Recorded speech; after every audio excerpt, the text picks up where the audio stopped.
sempre tive a minha preferência sexual para pessoas do mesmo sexo, porém eu nunca revelei isso até aquele momento.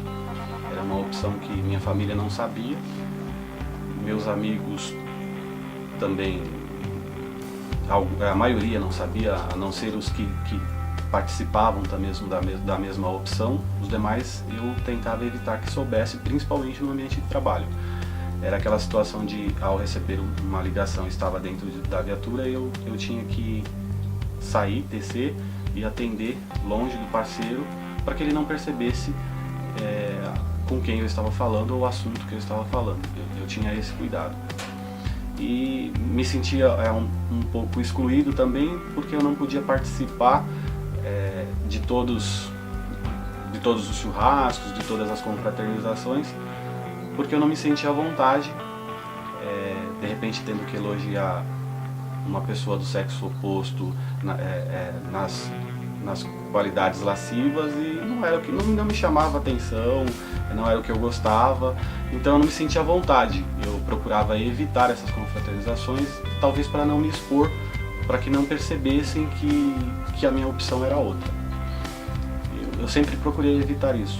Porém eu fiquei perplexo quando me chamaram no setor de investigação social, com algumas informações a meu respeito e algumas acusações graves e infundadas que até então eu desconhecia. Eu estava sendo entrevistado por uma oficial do sexo feminino, que eu não sei qual que era o posto dela e também não sei o nome. Se identificou à época, mas eu não me lembro. E ela me perguntou se alguma vez eu já havia sido flagrado fazendo sexo com homem dentro de uma unidade da Polícia Militar. E naquele momento eu perdi o chão, porque era uma acusação muito grave, inclusive definido como crime, independente de se com homem ou se com mulher. No Código Penal Militar isso é crime, é uma conduta em que cabe a prisão em flagrante e a demissão da fileira da corporação. Porque nós, policiais militares, respondemos também pelo Código Penal Militar. Então a gente tem uma outra legislação ainda nesse sentido. E no Código Penal Militar isso é crime. E eu desconhecia até então essa acusação. O fato, obviamente, nunca existiu, mas desconhecia também que houvesse essa acusação. E aí eu falei para ela que eu desconhecia e que só podia ser infundado, tanto que, se de fato fosse verdadeiro, se fosse flagrante, eu deveria ter sido preso em flagrante, e se não fosse flagrante, deveria ter sido aberto algum procedimento, algum processo administrativo apuratório, e eu deveria ter tomado conhecimento à época dos fatos. Ela continuou com as perguntas.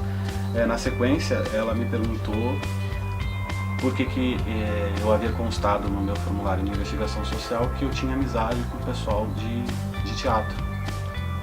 Porque no formulário, quando ingressamos no curso, foi necessário preencher um formulário interrogatório, e entre várias perguntas existia o que você gostava de fazer, quais as pessoas que você convive, e eu relacionei. À época eu namorava com um rapaz que era ator de arte circense, um grupo conhecido de teatro, e eu relacionei. E aí ela me perguntou por que eu tinha amizade com esse pessoal, porque na maioria das vezes o pessoal da área do teatro é homossexual, e por que eu tinha amizade com eles. Aí eu tive que me explicar o porquê que eu tinha amizade, sem querer dizer que na verdade eu tinha um relacionamento afetivo com uma pessoa do grupo.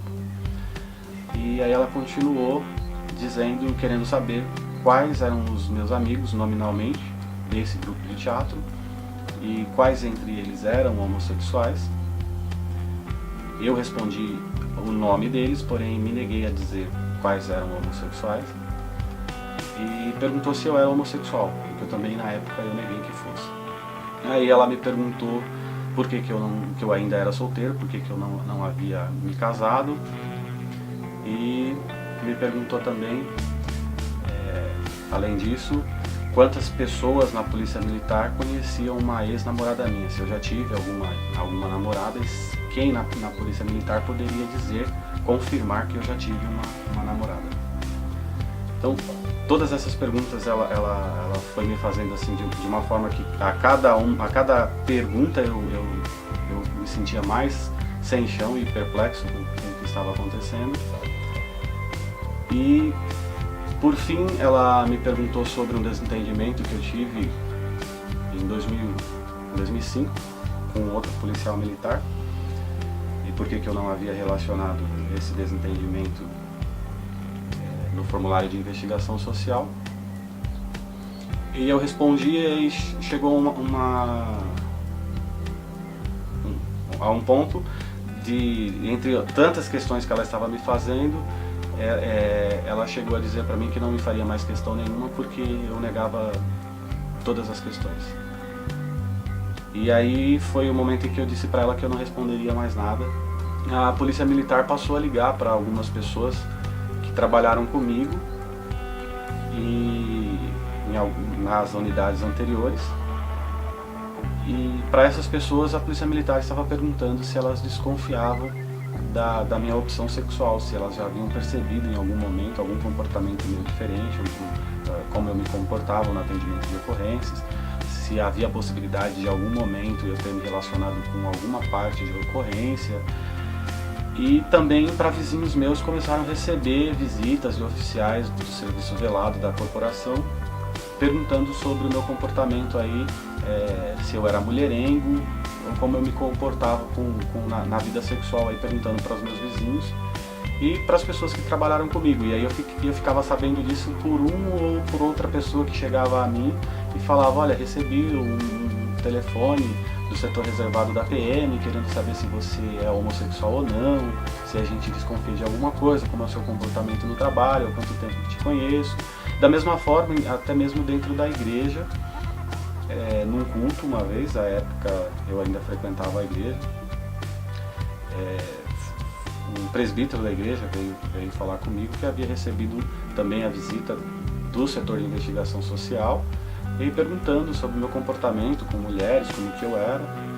E eu comecei a me sentir muito constrangido com isso e procurei o serviço velado da Academia do Barro Branco e falei: o que vocês estão fazendo comigo não está correto e eu vou denunciar. Vocês estão invadindo a minha privacidade. E aí todo mundo começava a se negar, que desconhecia, dizia que não faziam isso, que não era da polícia militar, que não podia ser, mas eu sabia que isso estava acontecendo. Eu, na verdade, não consigo determinar hoje, não sei dizer assim uma palavra que possa conceituar bem a forma que eu me sinto. É uma mistura de muita coisa, porque, por um lado, depois de tudo isso, teve alguns pontos positivos que eu consegui alcançar, teve.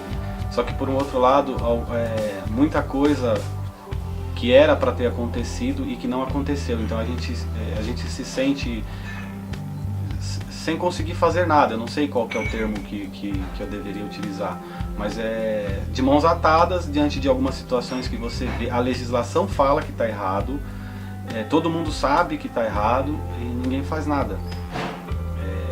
O Ministério Público, quando concluiu que houve discriminação, mas que foi um lamentável fato isolado e que ele não podia fazer nada, aí você pensa o que disso daí? Ele viu que o juiz julgou errado, ele viu que a polícia cometeu um ato arbitrário, a polícia militar me desliga de um curso por conduta social e me fala que eu posso trabalhar em qualquer lugar na PM.